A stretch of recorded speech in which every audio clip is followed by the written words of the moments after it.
Morning, everybody. Now, I have got another story for you, and this one is called Pigs Might Fly. And I'm going to read the blurb on the back of the story, and as I'm reading it, I want you to think, have you heard anything like this before? Keep those ideas in your head. The big bad wolf is back, and he's crosser than ever.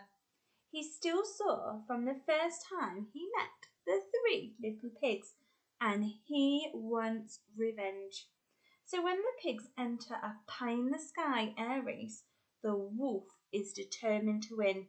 Will these porkers for pudding, or will it be a washed-up wolf? Shall we find out?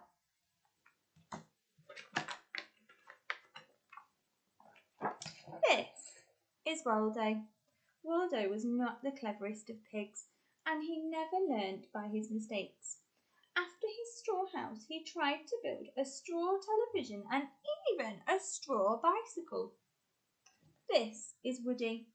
Woody was cleverer than Waldo, but he wasn't very careful. So when the things that Woody built often looked impressive, they didn't last very long. And this is Wilbur. Wilbur was the smart pig of the litter. When Wilbur built something, he always went the whole hog and built it properly. Oh yes, and this is the big bad wolf. The wolf was still sore about what had happened when he'd climbed down the three pigs' chimney. In fact, his bottom was so badly scalded, he still couldn't sit down on it properly. I don't know if you can see, he's sitting on lots and lots of cushions there. One day, Wilbur saw this advert in the newspaper. Pie-in-the-sky air race. The winner will receive a magnificent trophy and all the pies they can eat. That sounds like a prize worth winning, thought Wilbur, licking his lips. When Waldo and Woody heard about the race, they were just as keen to enter, and so each pig set out about building an aeroplane. Waldo thought he would stick to what he knew best, so he built his plane out of, can you guess? Yes, straw. Woody usually threw things together from whatever was lying around, so he built his plane out of sticks. And Wilbur, well, at first Wilbur didn't build anything. He just drew lots of pictures. Wilbur was still drawing when Waldo and Woody had finished building their planes. I want to make sure that everything works properly, he said. When Wilbur finally started, he built his plane out of it. Can you guess?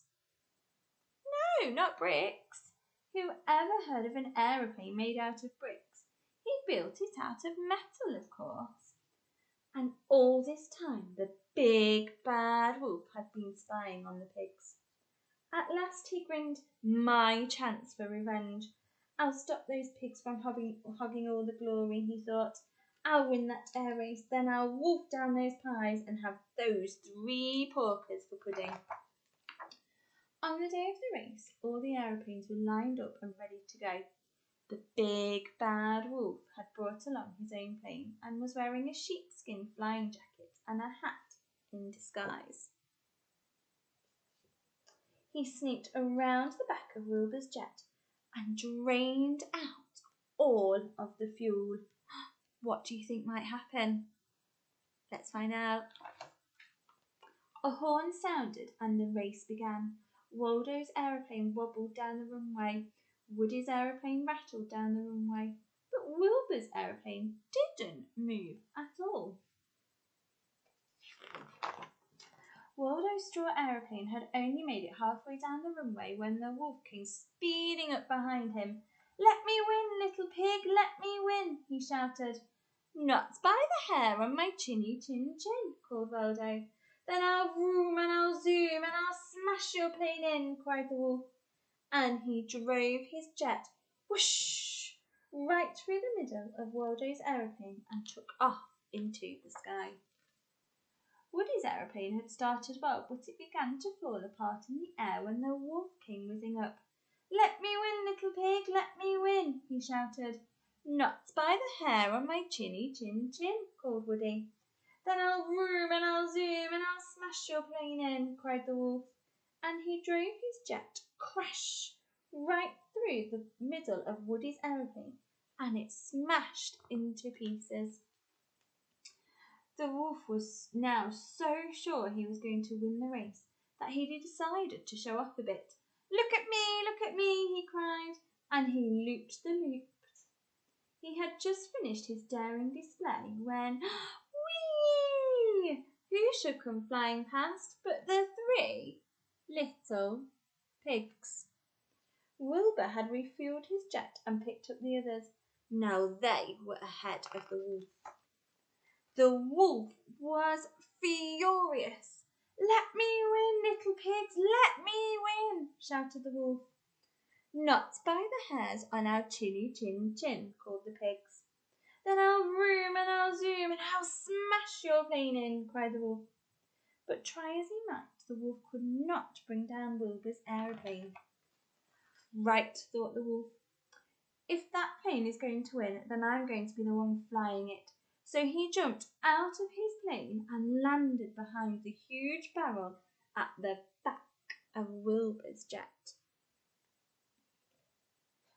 What is this thing anyway? He wondered. It looks like a big metal chimney, he thought, sticking his head inside. Waldo and Woody had also noticed the huge metal barrel. What is that thing anyway? Asked Waldo. It's a rocket booster, said Wilbur. What does it do? Asked Woody. This, said Wilbur, pushing a big red button. A huge flame shot out of the rocket booster. The wolf blasted backwards and then he jet-whooshed forward over the finishing line. Hooray! We did it, cheered the pigs. We won. What happened to the other pilot? Asked Waldo. I bet he didn't hang around, said Woody. Yes, grinned Wilbur. I expect he's a sore loser. A very sore loser indeed. And if you can see the wolf, he's right there under the tree. And he's really cross.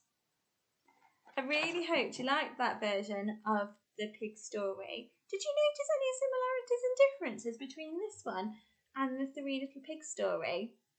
Have a lovely day, and I will see you all later for maths and phonics. Bye bye.